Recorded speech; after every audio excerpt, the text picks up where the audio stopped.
He has no difficulties and he has no challenges. Europe poses no challenge to the United States on any issue.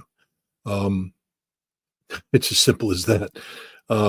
There's nothing Europe can do to stop Donald Trump from achieving his goals and objectives. If Europe continues to resist, then Europe will pay a very heavy price. Europe is incapable of standing on its own 2 feet. And if it chooses to try and unify to stand up to the United States will simply use the tactics of divide and conquer and isolate the individual nations that are causing the most problems and cause so much pain that their political system collapses. And it's that simple. So no, there's literally no problem that Donald Trump faces in the form of Europe. Do you see any sort of differences between, for instance, the president of Poland and Emmanuel Macron from France? Is there any sort of differences in the way that they're seeing the conflict in Ukraine, or they're totally unified in some sort of strategy, policy, whatever we can call it? Well, we know they're not unified because Poland has backed away from French propositions. Look, Poland has positioned itself to be relevant within NATO by creating circumstances for American forces to be stationed on Polish soil. 5th Corps headquarters forward is there, together with a brigade of American armor, other pre-positioned stockpiles that allow the United States to, in theory, reinforce its force structure in Poland up to division-size elements. France doesn't have this. So right off the bat, we're talking about 2 completely different problem sets. Poland seeks to create the conditions that sustain a continued American military presence on Polish soil. France is seeking military relevance, which it doesn't have at the moment. We see a bid by France for some sort of European strategic relevance by threatening, offering, I don't know what the right term is, to deploy nuclear-capable aircraft on German soil. That would be the death of NATO. The United States has a decades-long procedure in place where U.S. nuclear weapons are provided to NATO as part of a NATO shield. Should France seek to unilaterally alter this equation by deploying what France claims to be its own sovereign nuclear force, independent of the NATO structure, now onto a NATO member, that just makes it easier for the United States to withdraw the totality of its nuclear weapons from Europe, which would make American nuclear negotiations easier. Then what this would do is open up France now to be the guarantor of European security in terms of a nuclear umbrella. Russia would simply then take its intermediate nuclear forces and target them on France almost exclusively, and France would have to sue for peace. And now France is in the situation where it'd have to negotiate a nuclear arms agreement with Russia, having no leverage whatsoever. So again, I'm just sitting here watching Europe commit suicide because Europe doesn't understand that it's not the shot caller here. The United States is the shot caller. We alone call the shots, and we have dictated that there will be peace in Ukraine and that relations with Russia will improve. It's the only sane thing to do. To head down a path of seeking to confront Russia only leads to one outcome, and that is a nuclear war that destroys everybody. The United States, under the leadership of President Trump, has decided that's not a path we want to go down. Therefore, anybody who opposes American policy, this isn't a simple policy disagreement. This is an issue of existential survival for the United States and the world. I'll say that one more time just so it sinks in. If you oppose America's peace plan in Ukraine, America's efforts to reconcile with Russia, to normalize relations with Russia, then you are becoming an existential threat to the national security in the United States, and you will be treated as such. You will be destroyed. Not physically. We're not out to declare war against you. But you name one European nation, I can tell you how in 6 months we can collapse their economy and cause their governments to fail. There's not a single government in Europe that can withstand the might of the United States, the economic and political might. We can isolate anybody instantaneously. Do we want to do this? No. But we're not going to stand by idly while Europe seeks to put the American people at existential risk by continuing a war that should never have been fought. And now that we have an opportunity to close it, people should never seek to oppose this American brokered peace. What's your perception of the meeting between Donald Trump and Emmanuel Macron, in which Emmanuel Macron was talking about compensating the West, United States, together with Europeans, but the first priority is Ukraine to be compensated because of this war. But who's going to compensate that? It would be, in his opinion, it would be Russia that should pay for all of this. How do you see the way that he sees the solution for the conflict in Ukraine? I don't consider anything. This was a throwaway meeting. It has no meaning whatsoever. Nothing came of this meeting. I mean, Emmanuel Macron got to fill up Donald Trump's knee. I hope he enjoyed that moment. But beyond that, this meeting brought nothing to the table.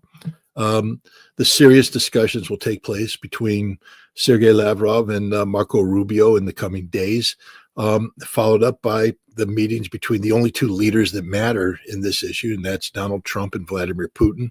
Emmanuel Macron, it came to the White House. We know that this wasn't, going to be a good event for him because Donald Trump didn't meet him at the front door. He made Macron walk the walk of shame. That is the walk of irrelevance. Yes, he got to sit down with Trump and have a little discussion. Then they did a little joint press conference. There were no agreements made. There were no commitments made.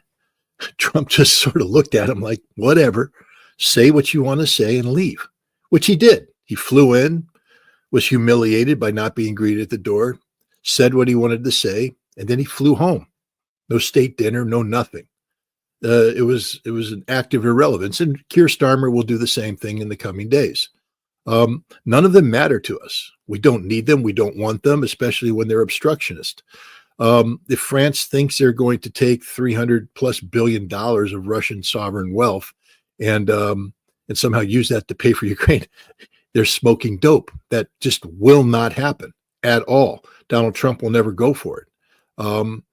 And eventually, if France wants to join the family of nations, and notice what I'm saying here, you see the script has been flipped. It used to be if Russia wants to join the family of nations. But I think if you take a look at what happened at the United Nations recently, you'll see that, gosh, it was the United States voting with Russia, China, Belarus, North Korea, and it was France and the United Kingdom in opposition. Let's just put those two relevant forces on a scale and see which outweighs which. France and England are on the wrong side of history. Germany is on the wrong side of history. They're irrelevant. They don't matter. We don't care. And the proof is that we're going to go forward with an agreement with Russia that they have no say in whatsoever. When you see these European leaders coming one by one, instead of, I don't know, making some sort of meeting between all of the European leaders together with the United States, what are they trying to, I don't know, to say to Donald Trump? What would be their position, their political point of view toward Ukraine, considering their position in Europe, their sort of strategy, or the situation is getting worse than that for Europeans, that they cannot bring something substantial, something more important that would be attractive for Donald Trump and his administration? Well, right now, each European nation is playing to their own national egos. France is, putting emphasis on the, long relationship that dates back to Lafayette and the assistance France provided in the revolution. And yes, we appreciate that. Anybody who has studied American history knows the importance of the French role in the American Revolution. We repaid that in 1917. Lafayette, we are here. General Jack Pershing said, as we put over 1 million Americans across the sea to save France from Germany. And we did save France, and we saved the Western world from Germany. And we did it again in the 1940s, saving France, saving Europe from Germany. So the idea that France holds something over us is ludicrous. We've saved France twice in the last century, and we're going to save them again by avoiding a third world war with Russia. But Macron believes that he can come in. He had past meetings with Donald Trump in the first term where Trump went to France and they famously got along. It was sort of a bromance, and he's hoping to play on that. But Donald Trump's not playing that game anymore. Donald Trump was polite, but the idea that France has a special relationship with the United States capable of putting pressure on Donald Trump to walk away from or modify the strategic agreement that he's getting ready to undertake with Russia is absurd. Let's just take a look at, for instance, and this is what everybody needs to focus on going out. See, Macron and Starmer and everybody, they're coming in and they're dealing with the United States as if security is now defined in militaristic terms, the way it was in the past. How much percentage GDP you can put into your defense, what role you play in NATO, etc. Trump's off that game. Trump doesn't play that game. Trump has taken James Carville's maxim from 1992, you'll sticky on the door for Bill Clinton in their war room as Bill Clinton ran for president. It's the economy, stupid. And that's the fact. It's the economy. And Trump has made a decision that this militaristic posturing by the United States is economically detrimental to the national security of the United States. I don't know how big our trade relationship is with France or Europe. I do know that it's not $7 trillion. That's the size of the mineral deposits that Vladimir Putin put on the table the other day for joint exploitation by the United States and Russia. This is in addition to the $350 to $500 billion worth of minerals. And it's opening the door for others. Multi-trillion-dollar deposits in the Congo are now on the table for the United States and perhaps Russia, if it becomes a good partner, to develop in Africa to create security. You see what's happening here. It's a paradigm shift in how security guarantees are being viewed by the world. No longer is it about American divisions on the ground or anybody's divisions on the ground. It's about economic relationships. And France doesn't get it. See, France isn't proposing an economic relationship. Europe continues to commit suicide. Germany last year spent $21 billion buying liquid natural gas from the United States. We provide 80% of Germany's liquid natural gas, by the way. And yet they turned around and spent $18 billion funneling that to Ukraine. Think of the economics of that and how stupid it is and how it's committing suicide. All of Europe is committing suicide. There's not a single European nation whose economic balance sheet makes sense from this war. They're destroying themselves economically. And again, Trump isn't playing the game. Who are they trying to impress? Europe will never be able to stand up to Russia. I already told you that if France puts nuclear-capable aircraft into Germany, it destroys the decades-old American-backed NATO nuclear deterrence capability. And Trump will walk away from that in a heartbeat. In a heartbeat. And then France is what? Left holding a bag that it can't afford to hold. It will fold like a house of cards together with the rest of Europe. Europe just hasn't thought this through. I've always said that NATO has been literally is an extension of American national security policy. That's it. NATO has no ability for independent policy formulation and implementation. It is an extension of America. The same thing with the EU. Its economy is driven by dictate coming from the G7, influenced by the G20, which are all dominated by the United States. So in effect, we can say that the United States is Frankenstein and that NATO and the EU are Frankenstein's monsters. Well, the United States, the Frankenstein, was the deep state, something that this unelected bureaucracy that carried forward from administration to administration. It's dead. It doesn't exist anymore. It's been destroyed by Donald Trump. Vladimir Putin once warned of American presidents making promises on campaigns only to come into the Oval Office and have men in black suits show up and read them the reality, and those promises couldn't be met. Those men in black suits don't exist anymore. They've been fired. They're going to be arrested. It's just not there. So Frankenstein is dead. Dr. Frankenstein is finished. So what we have are Frankenstein's monsters who can't survive without Dr. Frankenstein, but they're still alive, stumbling around Europe, pretending that they're relevant. They're not. They're just monsters, and they will be put down. That's the reality of it. Do you think that Donald Trump, in the big picture that he has, you're talking about objectives and goals of Donald Trump, are they beyond the economy of the United States in terms of military security with Russia and China, or it's all about the economy?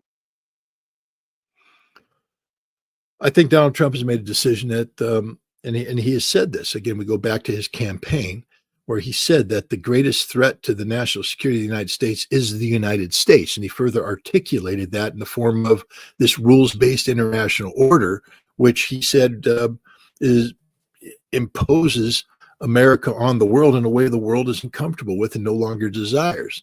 And if we continue to insist, as the Biden administration did, to double down on forcefully implementing the rules-based international order, then the world will turn against us. So he's changing the way in which the United States interfaces with the rest of the world. We can't be imposing our will. Let's just take a short class right now on what Trump talked about BRICS and de-dollarization, because a lot of people are talking about it and they've got it 100% wrong. The notion that Donald Trump came in and lectured BRICS about de-dollarization and threatened BRICS with 100%, 150% tariffs, and BRICS collapsed like a house of cards in fear over the wrath of Donald Trump. You know, that's a narrative that's coming out. Trump is encouraging that narrative. It's absurd as the day is long. BRICS never wanted to de-dollarize. Vladimir Putin, who ran the BRICS summit last October, said, even as he presented the 100, whatever the hell that note was called, the BRICS notional money, he said BRICS isn't leaving the dollar. The dollar left BRICS. The problem isn't BRICS. China doesn't want to de-dollarize. India certainly doesn't want. Brazil has said de-dollarization will not be at the top of the agenda or even on the agenda in the Brazilian-led BRICS summit this year. Why? Because de-dollarization makes no sense. I mean, you have to do it if the dollar is going to be denied to you, but economically it's inefficient. It's expensive. It makes no sense. Nobody wants to de-dollarize. What they want, though, is that the dollar be available to them without consequence. So what Trump has said is that if you de-dollarize, I'll sanction you. Okay, that's one side of the equation. But now you tell me, if Donald Trump enters into a multi-trillion-dollar joint exploitation venture and opens up the Russian economy for American investment, is he going to do it without the dollar or with the dollar? And we know what the answer is. It's with the dollar. So the dollar will now be made available to Russia. We already see Visa and MasterCard talking about going into Russia. Good luck. Russia's built up the payment system, and I don't know if they're going to just turn that back over to foreign banks. But the convenience of the dollar will now be made available to Russia. And what the United States was doing by secondary sanctions of nations who worked with Russia using additional, that disappears. If Russia has access to the dollar, there's no need to look for alternatives to the dollar. So Russia and India now will interact in the dollar. Russia and China in the dollar. The dollar will become the dominant currency again. And the scope and scale of the potential economic engagement between Russia and the United States is such that you can't untangle that. This will be strategic in nature. Canada right now is just they've committed suicide because, of course, they thought they were clever in standing up to Trump and talking about, you know, putting tariffs on aluminum. We got the Americans right now, the aluminum, and Putin went, yeah, we'll give you all the aluminum you need. Don't worry about it. That's the end of Canada. So, you know, this is a brave new world. And when we talk about China, just mark my words. Trump isn't going to be seeking to be confrontational with China.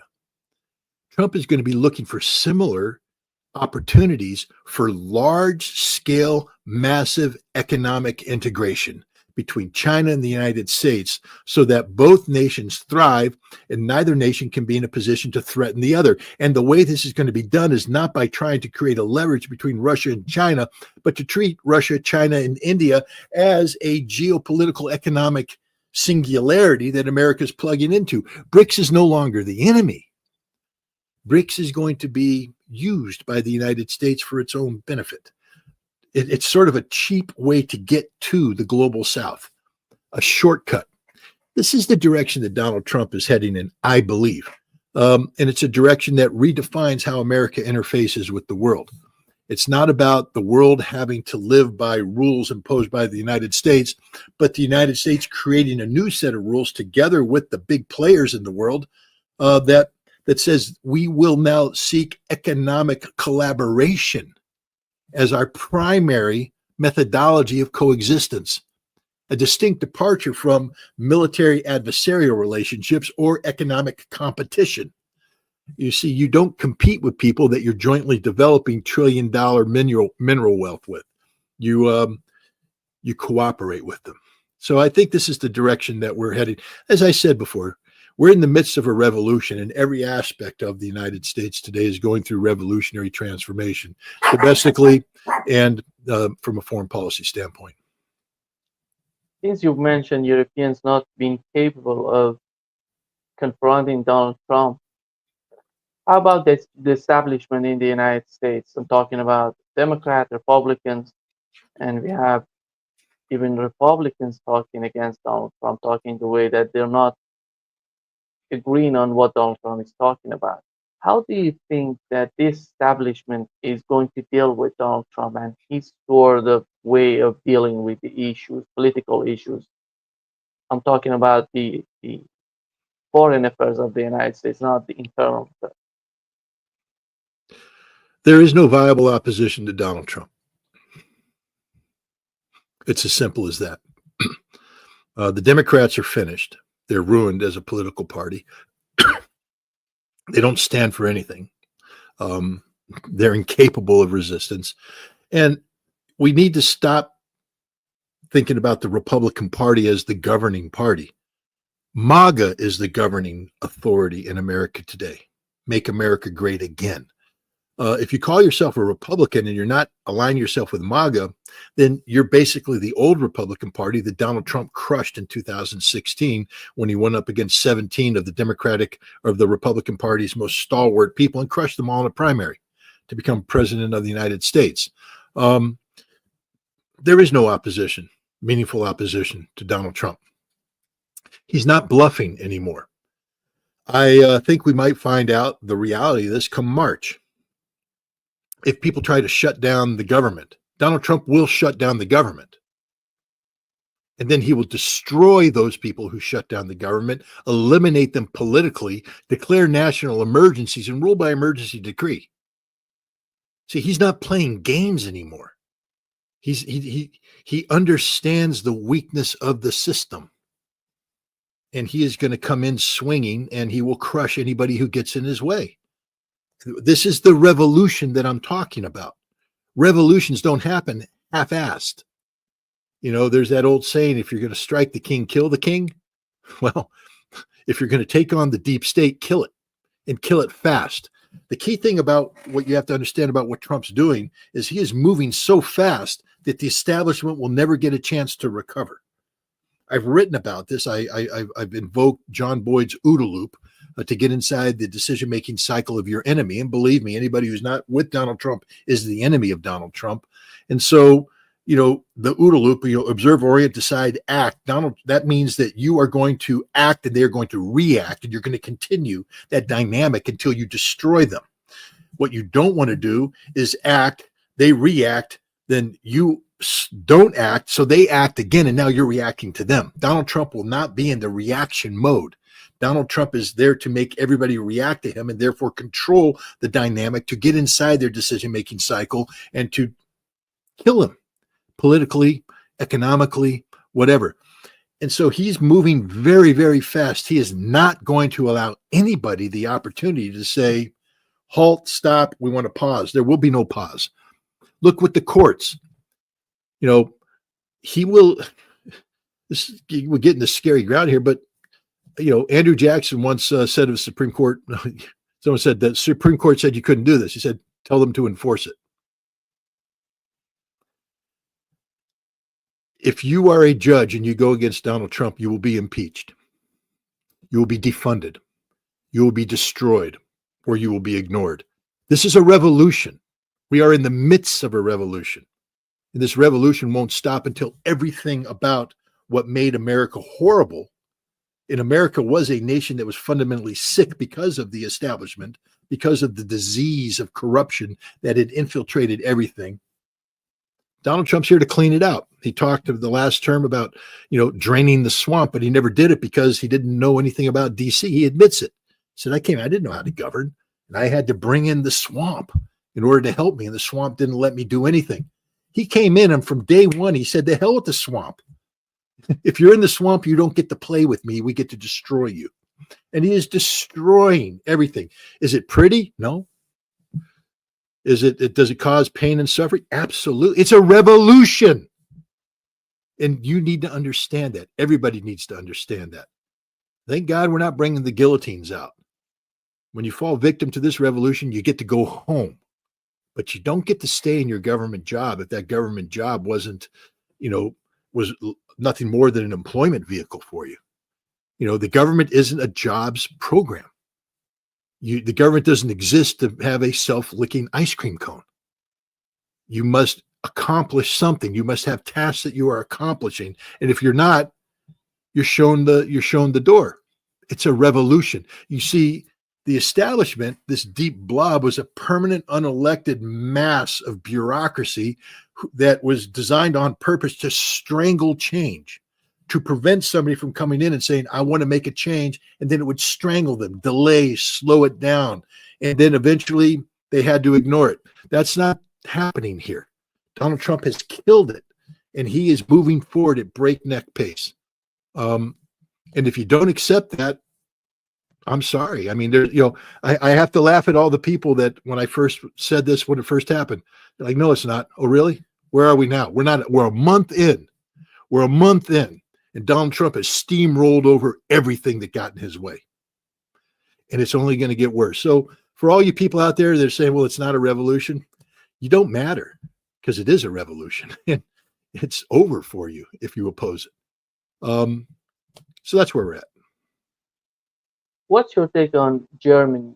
People wanted some sort of political change in Germany, but I would argue, same kind of political views are now going to be in charge in Germany. The same. No one's going to be in charge of Germany. Nobody's in charge of Germany. Understand this. One failed government replaced another failed government. Yeah. And this government that's coming in has no chance of succeeding. None whatsoever. Moreover, if it seeks to embark on some of the policy initiatives it's talking about, it will be going head to head against the most powerful, significant nation in the world. That's America. And Germany isn't a powerful, significant nation. Just because they had an election doesn't mean suddenly Germany's strong. One of the reasons why they had an election is their economy is failing. Their economy is still failing, and it will continue to fail. One of the reasons there was an election is that they had an immigration problem. They will continue to have an immigration problem. This government didn't have the guts to say, we're going to live up to our campaign promises. They're not going to solve anything. They're going to create the same coalition, just shuffling some pieces around. The same failed coalition. But here's what's going to kill them. They're going to go against the United States when it comes to Ukraine. And the United States will destroy them. This government will collapse within 6 months if it goes against the United States. We will collapse their economy. We will ensure that this government is isolated, fails, and will suffer a vote of no confidence very quickly. If they don't understand that the Trump administration backs the Alternative for Deutschland party, then they don't understand anything. I don't know why the German people did what they did. Maybe they need a little bit more refresher course on how stupid the former policies were that their failed government, the one that got the vote of no confidence, was taking them down. But this government will have a vote of no confidence within 6 months.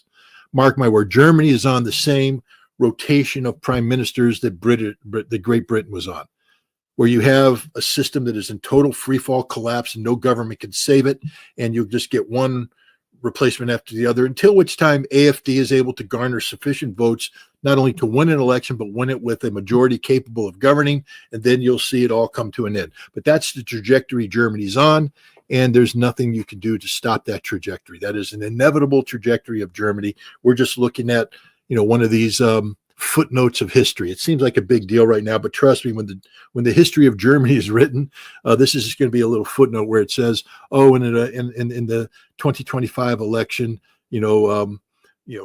Merz was able to get enough votes to become chancellor, but his government collapsed within the 6 months, and and then we moved on, and there was another interim government until Alice was able to come in and take charge." That's the direction we're heading. Germany is an irrelevant nation right now because it doesn't have any capabilities. None. Was it going to bring the Taurus missile into Ukraine? No, it's not. No, it won't. When you talk about the establishment in the United States and the way that Donald Trump is getting the upper hand right now in dealing with them, how about the situation in Europe? Do they have any sort of leverage on Europe, and the way that Europe is, they can somehow manipulate what's going on in Europe? Do you see the connection between the establishment in the United States and what's going on in Europe? Europe has nothing. I just told you. Germany, 80% of liquid natural gas comes from the United States. Okay, game, set, match. Anytime we want, we can shut down the German economy instantly.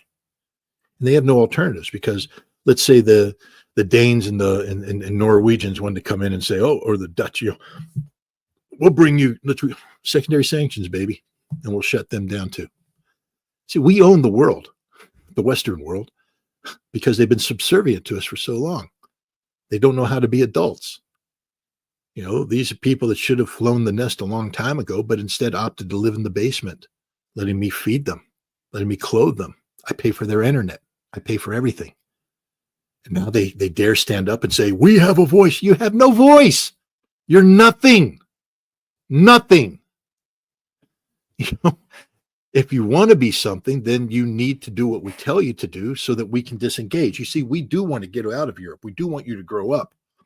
But in order to do that, we have to look out for our best interests. And our best interests are to have normal, peaceful relations with Russia.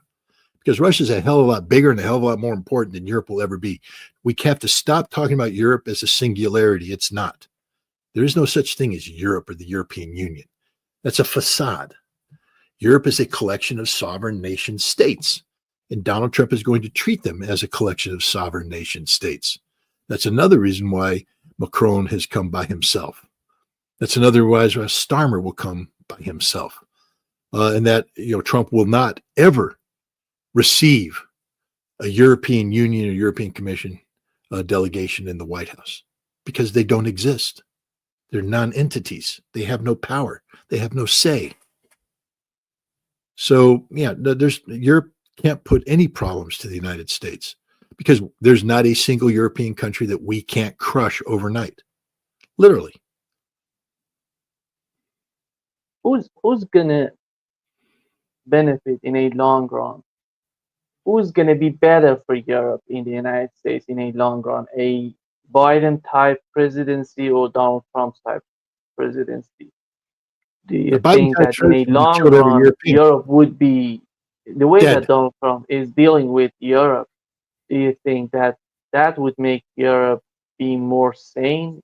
Just reconsidering what they're doing right now and making, I don't know, some sort of to make new policies in terms of dealing with the United States and the East and the West.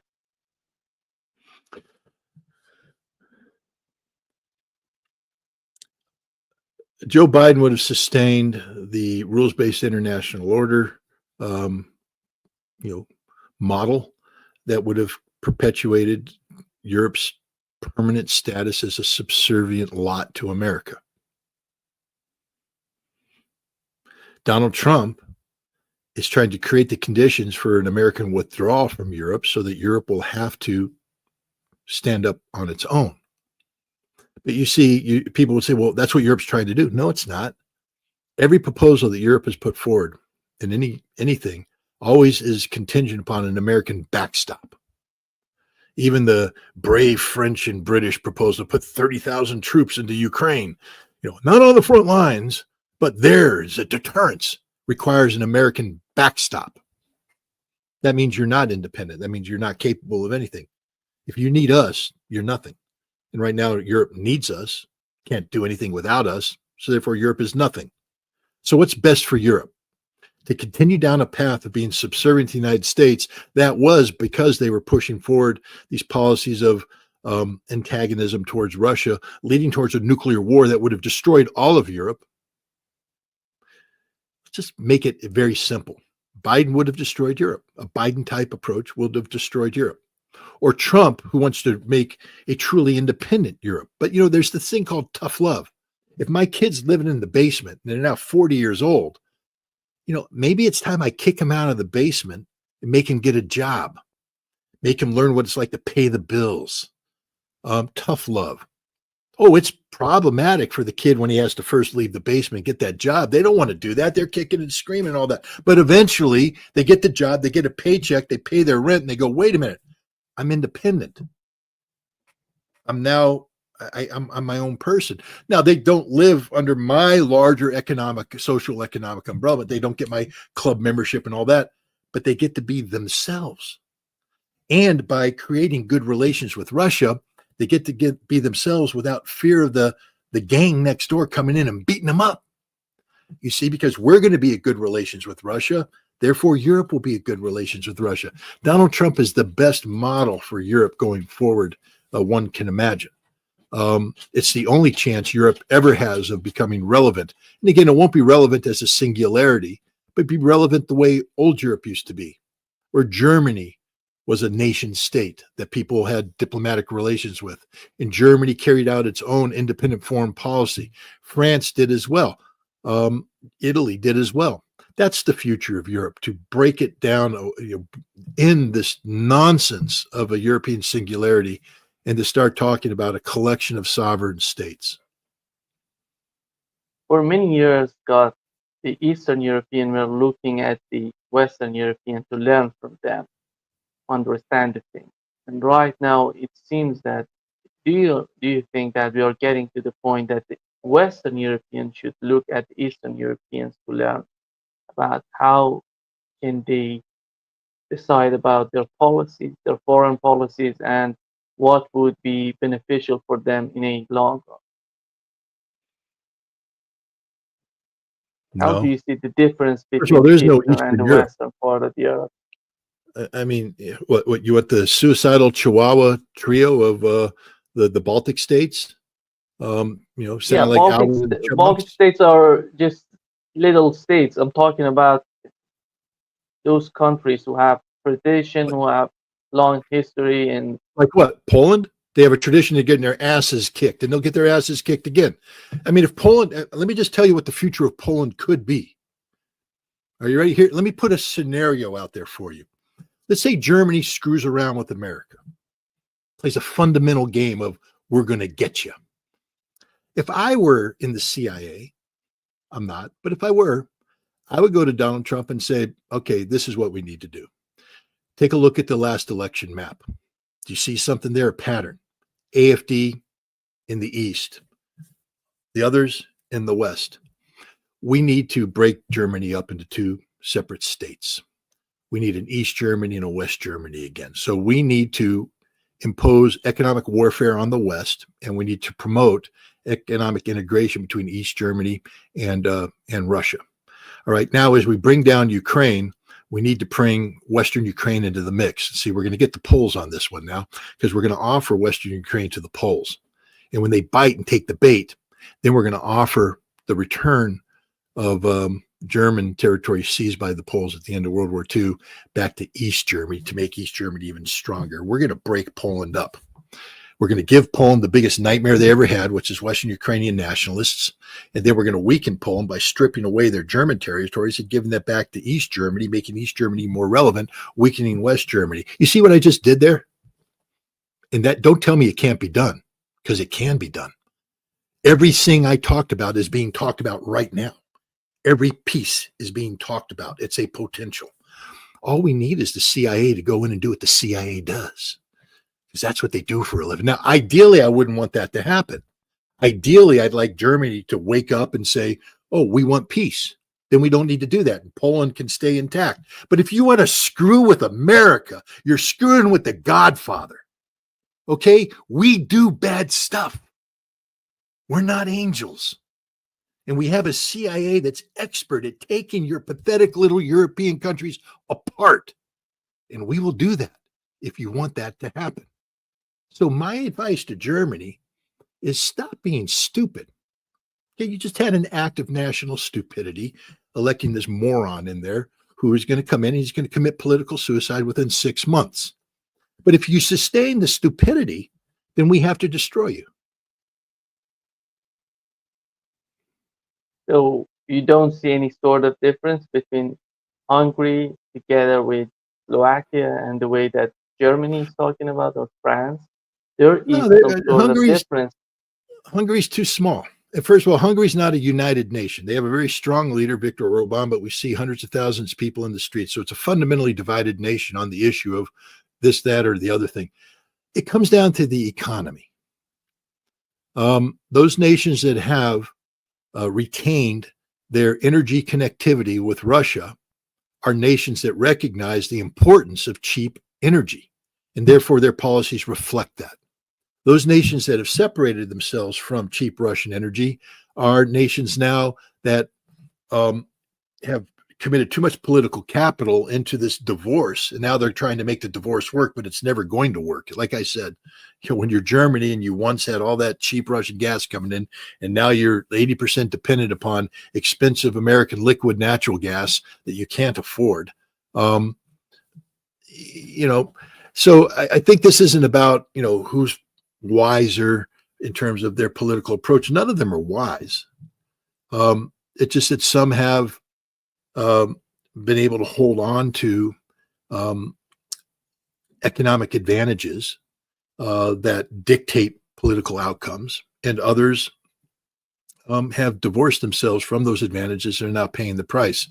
But at the end of the day, Europe is going to go where the economy takes them. There is no principle in Europe. There's no deep guiding principle of European unity and European values. What is a European value? There is no European value. There is no European democracy. How can you say there's a democracy when you have Germans running around arresting people for posting stuff on the internet? I mean, this is not democracy. When you have the German government saying, the second largest political party is going to be cut out. Nobody's allowed to do business with them. We're going to try and disenfranchise them judicially. That's not democracy. That's not democracy. There's no such thing as European democracy. Europe is a continent in disarray and chaos. And the solution to European disarray and chaos will come through the economy, and it will be energy driven. And that's just the reality of it. Do you think it's all about energy? And is there any sort of strategy in Europe in terms of energy? Because after all, there has to be some sort of vision, some sort of strategy toward Russia. The way they're talking about, they know what Donald Trump thinks right now about the conflict in Ukraine. They're trying to insist on those failed policies of Joe Biden, and they want to harm Russia even more than what has been done so far for Russia. Do they really want a better relationship with Russia? Do they really see a better relationship with Russia, or they're considering getting energy from somewhere else? I don't know who's going to be able to provide them with that.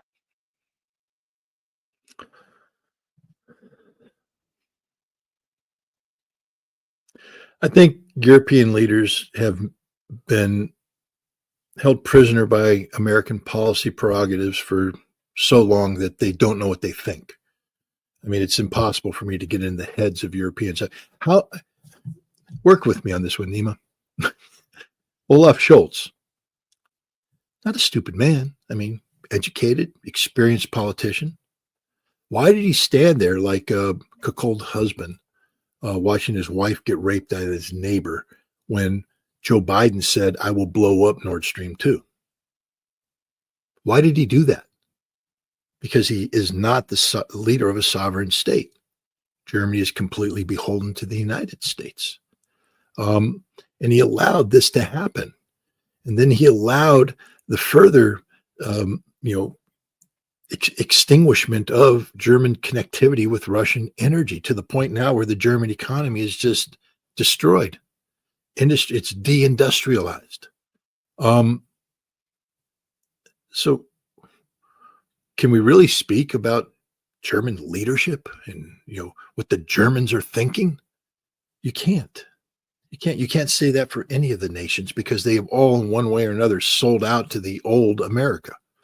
And what's happened is these leaders have put so much political capital in sustaining that system that they are defined by that system. Therefore, they cannot work with a system that is deviating from that fundamentally, which is Donald Trump.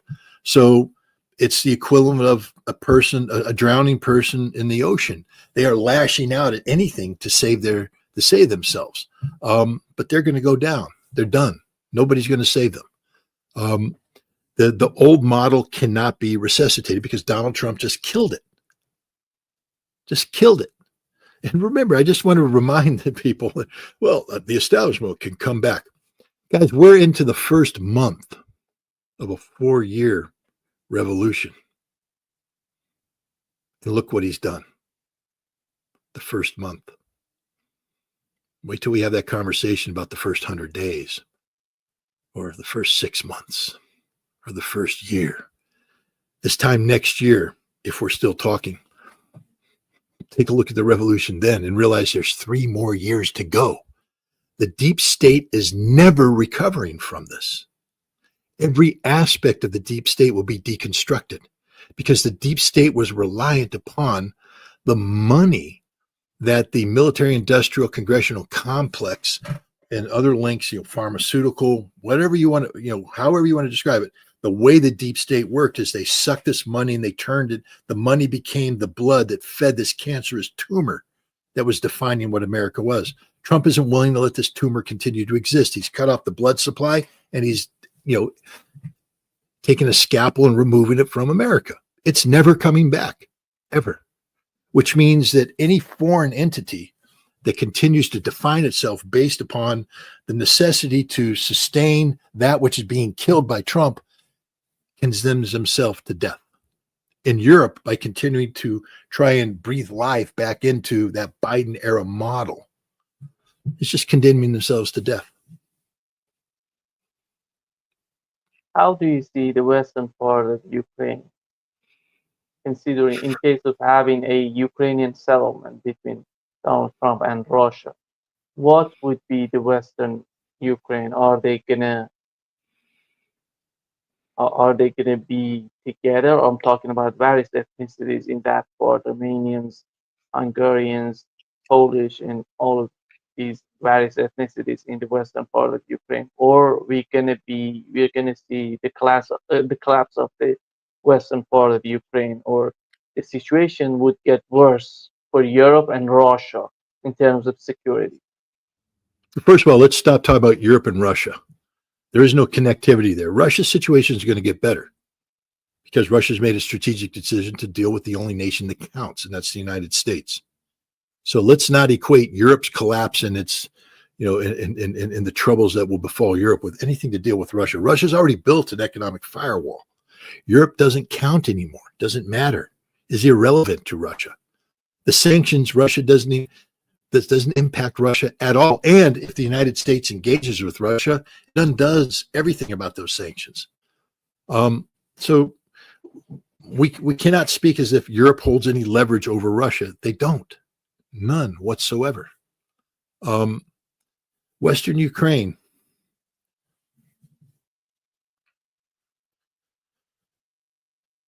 I mean, this is a problem. This is a real problem. We are dealing with a diseased people, ideologically diseased people who believe in something that you can't be allowed to believe in anymore. It's the equivalent of us trying to say at the end of World War II, well, we're going to let Bavaria hang out and the Nazi party be there. It's okay. The war's over. We destroyed the German army. Don't worry about it. But in Bavaria, The Nazi party gets to stay there, and they can have Hitler holidays, and they can do all that kind of stuff. Reenact the Munich beer push and all that. And do you think anybody would sit there and go, that's a good plan? That's a really good plan. No, it's a horrible plan. So we had to denazify Nazi Germany. You do that by arresting a number of leaders, put them on trial, and hang them by the neck until dead or shoot them. There must be blood. Go take a look at the Nuremberg Tribunal and the decisions that were made there. Examples had to be made. Examples had to be made to ensure that the German people understood that that which had governed them is illegal, illegitimate, an abomination to the world. And so examples had to be made. They hung, gosh, was it 12 of the 21 were hung. Only 3 were acquitted. And everybody else got either life sentences or lengthy prison sentences. That's going to happen. Banderas will have to hang by the neck until dead. They will have to. There will have to be trials for these people. They are war criminals, literal war criminals. And the political parties that sustain them have to be disenfranchised and made illegal, just like the Nazi Party was. There has to be constitutional changes.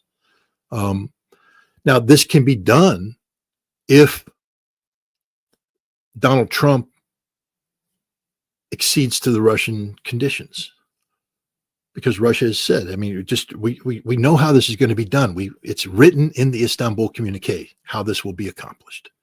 All we have to do is say, yes, that's what we're going to do.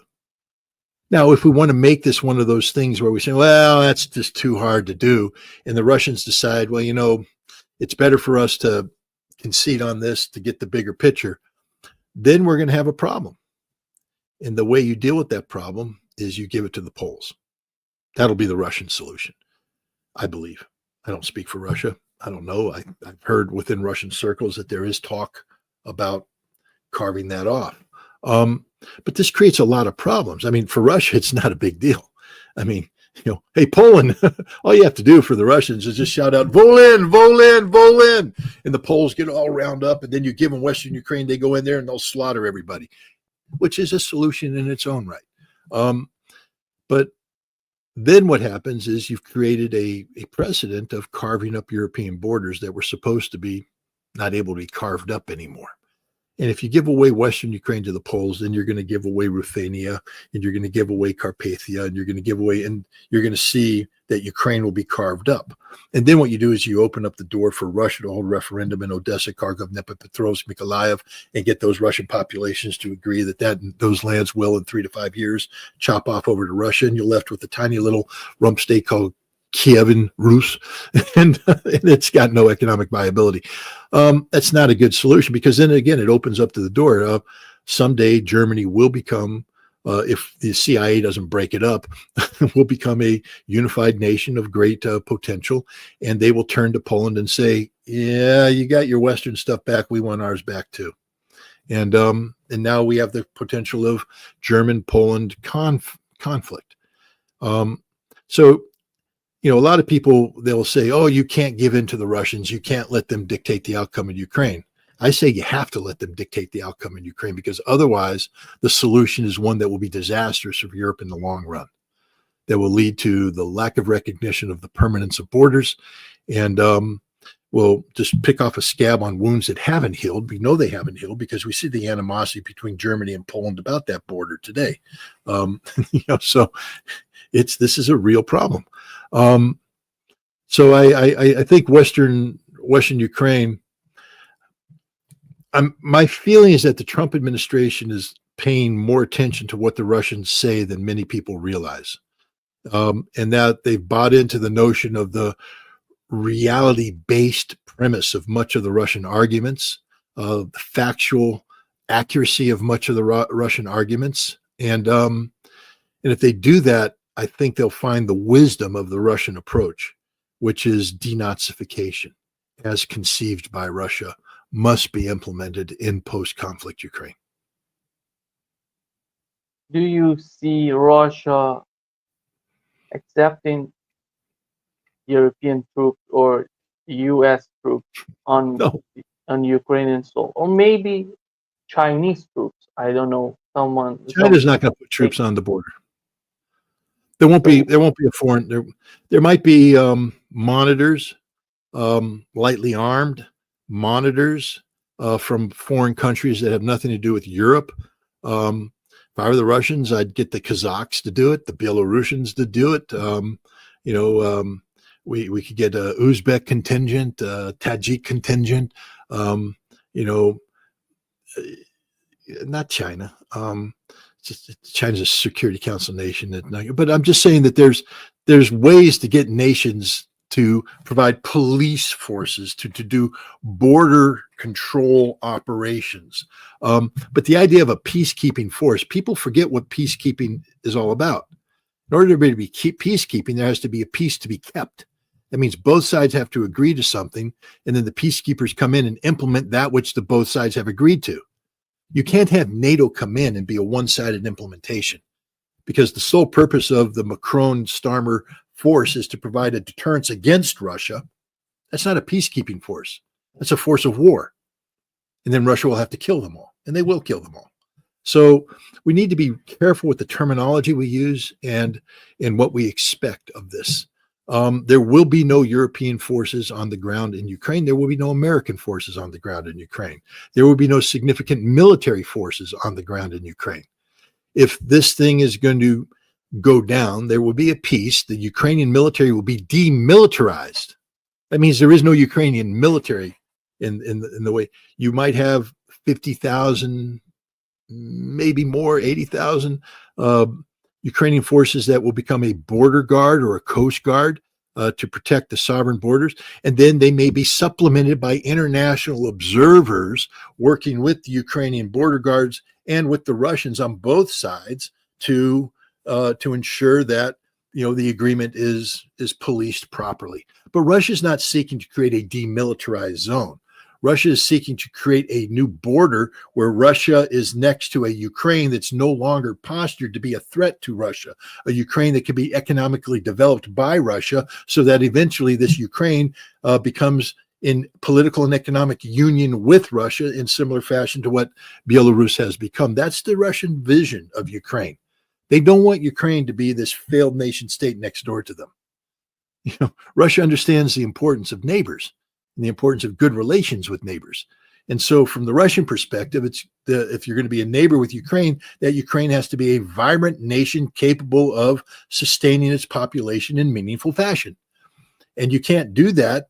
But you can't allow NATO in, and you really don't want them oriented towards the European Union. So what will happen is that Russia will shape events so that post-conflict Ukraine is governed by a pro-Russian government that will seek to turn to Russia, not the European Union, for its reconstruction needs.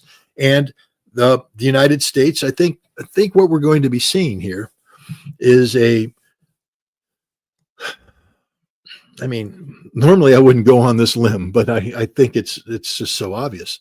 The United States, Russia, and Ukraine will enter into a three-way mineral-based economic exploitation development pact, because this provides the foundation of security guarantees. Through economic relations comes the security guarantees. The United States isn't about the militarization of this problem. They're about actually transforming this into an economic opportunity for all involved. And I think when you speak of, the United States can't develop Ukraine's mineral wealth and Russia's mineral wealth in isolation of one another. So we're going to see a unifying compact that creates the ability of Ukraine and Russia to develop strong strategic economic ties. And with these strong strategic economic ties comes the security guarantee that people are looking for. And the United States will be a part of this as well. I think that's the direction we're heading. And if you have these strong economic ties, those economic ties define political outcomes. It's the economy stupid. And again, if you get Ukraine on the path towards reconstruction, where you have meaningful jobs, meaningful reinvestment of profits from this exploitation back into Ukraine, then you'll see the strategic genius of Russia not destroying Ukrainian infrastructure. Because for 3 years, people, why aren't Russia blowing up the trains? Why isn't Russia blowing up the bridges? Why aren't they blowing up the dams? Because one day this war will end. And Russia wants Ukraine to succeed economically. And the decisions not to blow up the bridges, not to blow up the dams, not to blow up the tunnels, the rail lines, will come back and facilitate the rebirth of Ukraine economically. The less money you have to spend on infrastructure development or redevelopment, the more money you can spend on other economic issues, because this problem will be resolved economically, not militarily. And there's where Europe's making the mistake. They keep looking for a military solution where the problem is not being defined by Russia and the United States militarily. Like I said, I'm a little hesitant to go out on this because who knows what Trump and Putin are going to come up with, but they've put enough hints out there. And if the United States, if Donald Trump is talking about developing Ukrainian mineral wealth and working with the Russians to develop mineral wealth, you can't do that in isolation. The security guarantee comes from the joining of this opportunity. And I believe that's the direction we're heading, and that will dictate economic outcomes inside Ukraine going forward, which will dictate political outcomes. How would a Ukrainian settlement influence the situation in the Middle East and between Israel and Palestine?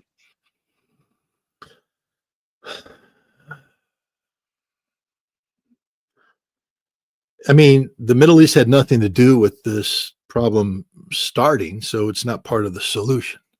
To the extent that Russia would be liberated to put more diplomatic resources into the Middle East, working with the Turks on the issue of Syria, for instance, working with Iran. We just saw Lavrov go to Iran and reiterate security pacts, etc. This is an important element of creating a firewall against any American military intervention. The United States doesn't want to go to war with Iran, but there's a need to address the question of Iran's nuclear program to the satisfaction of the United States, resolve the Ukraine thing, get good American-Russian relations where we're talking to one another and cooperating with one another. Now we have the potential to bring Russia into the Iranian equation and stabilize that. And if you stabilize Iran, you take some pressure off of Israel. Russia, as people should know, played a very important role last year in bringing 14 Palestinian factions together to talk about creating a potential governing authority in a post-conflict Palestine. They turned that baton over to the Chinese, who took it a next step in this past summer. If Russia's liberated from this, and again, if Russia and the United States are working together as partners, now Russia can meet with their American counterparts and pitch this new governing entity as a replacement for Hamas. So there's potential for a lot of positive, role to be played here. But it requires two things. One, Russia having normalized relations with the United States along the full scope and spectrum of diplomatic interaction, and two, Russia being able to free up its economic, military, and political resources so that it can, invest them elsewhere. There's a significant investment in Russian capacity in this Ukrainian conflict right now. Peace would allow Russia to redistribute this capacity in a way that would, further peaceful development in a whole broad range of geopolitical problems. Does Russia really want to stay in Syria, or they're just giving up on Syria and they're making new sort of strategy? That's a question only Russia can answer. I can't answer that question.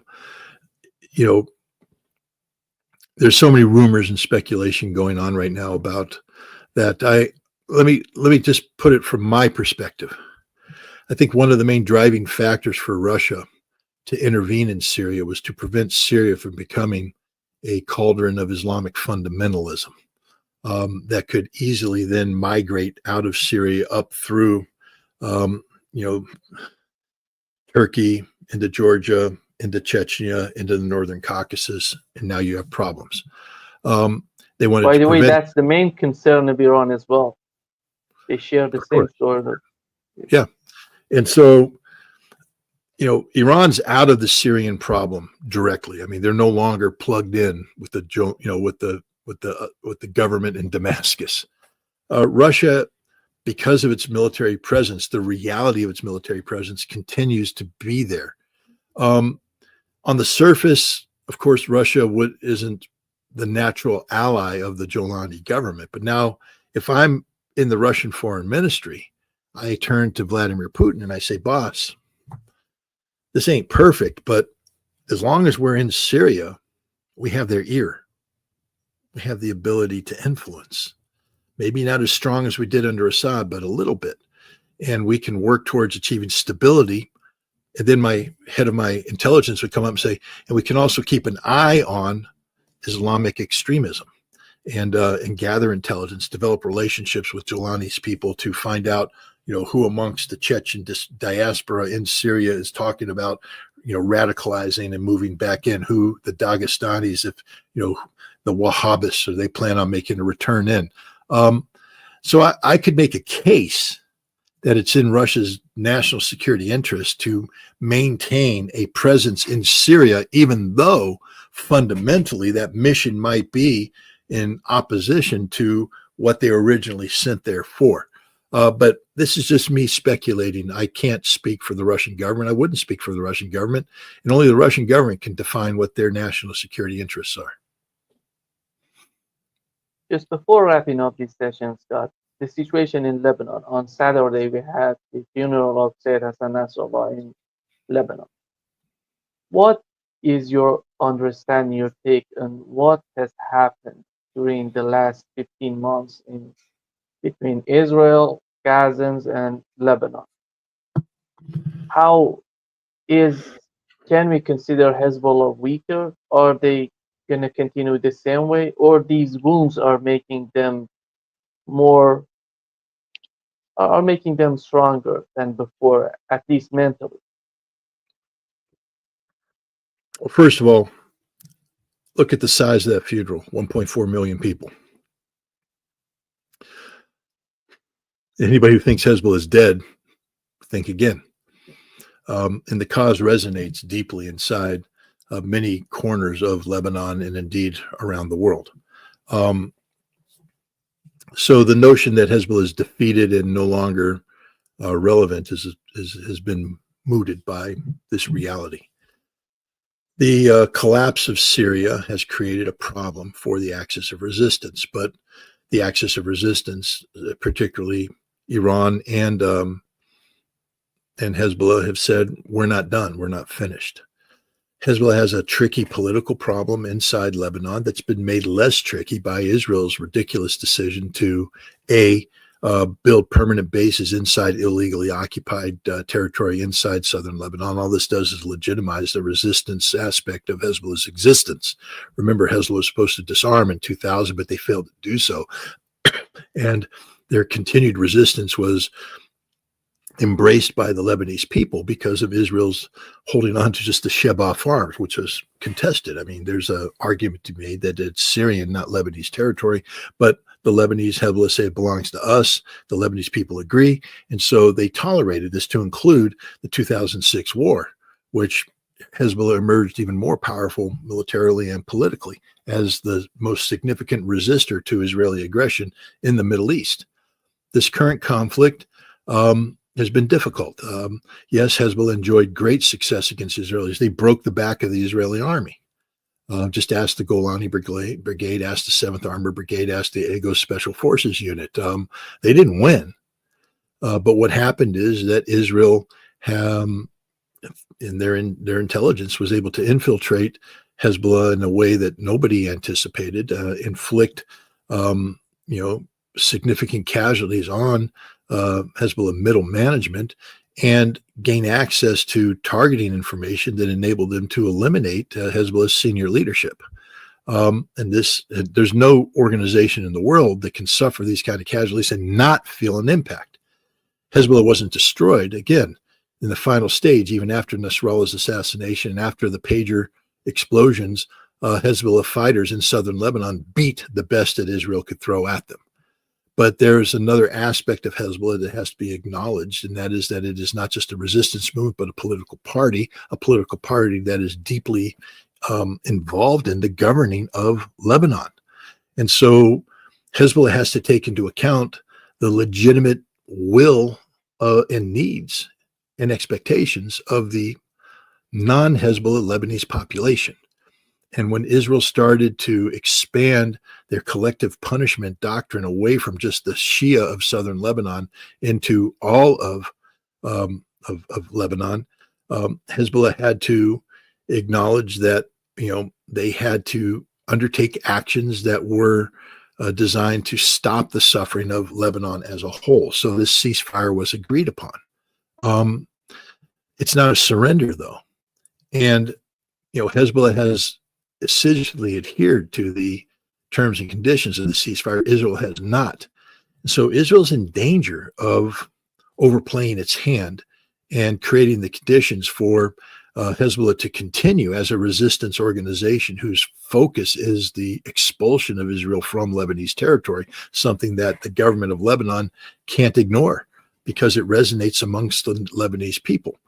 And Israel isn't winning any points with its behavior in neighboring Syria, where not only have they expanded out of their occupied Golan territory to take over the Syrian Golan, but they've moved to within a few kilometers of Damascus, and now they've got a new strategy to demilitarize southern Syria. Some have linked it to something called the David Corridor, which will separate Syria from Iraq and in the north and in the Kurds. And Israel appears to be acting on this plan. This will only further enhance Hezbollah's stature as a resistance movement and possibly create the conditions on the ground for Iran to work with entities that otherwise would have been opposed to continued Iranian presence in Syria, now viewing Iran's presence necessary for a resistance against Israel, so we can get that lifeline back in place. It won't be as direct or as robust as it was under Assad, but it'll exist nonetheless. Israel may be, cutting its nose off to spite itself here. It's a very complicated situation, and I do think, though, that Trump is seeking to isolate Gaza from all of this, that he wants Gaza to be a standalone issue, even independent upon the West Bank. We see that Trump has greenlit Israeli operations against the West Bank. Israel's put tanks into Jenin for the first time in 20 years. But this is an extension of the principles that Trump had bought into under the Abrams Accords in his first term, which basically nullified the West Bank as a potential viable Palestinian state. Gaza has emerged as a different reality. I think what the United States is seeking to do in Gaza is create a standalone entity separate from the West Bank, separate from the Palestinian Authority, that can be called Palestine, but will be governed by something that is not Hamas, and that the resistance aspect of it will be nullified by not allowing Israel to reimpose its occupation, that this will be a truly free and independent Palestinian entity with a robust economy, no longer viewed as an open-air concentration camp. This is the vision. Whether they can implement this or not has yet to be seen. But this would be separate from the West Bank, where Trump will continue to allow the West Bank to be, have settlements go into the West Bank, etc. While I don't agree with the Trump approach, what I can say is that it's genius, because he's identified a fundamental flaw in the Palestinian construct, and that is the divide between Fatah, Hamas, between the Hamas ruling powers and the corruption of the Palestinian Authority, Abu Mazen, President Mohammed Abbas, as one of the most corrupt pro-Israeli shills there is in the region. And, by allowing Israel to go in and take on the Palestinian Authority, it's not Hamas's problem. This isn't Hamas's problem. The Palestinian Authority did nothing to help Hamas during the 15 months of Israeli genocide. And whatever Hamas may want to do, they're not going to come to the help of the Palestinian Authority, who is their fundamental enemy over the West Bank. So, it's a very tricky situation right now. It's tragic for the Palestinian people. I'll say that right off the bat. But I do think that the Trump administration is seeking to isolate Gaza from the rest of these problem sets.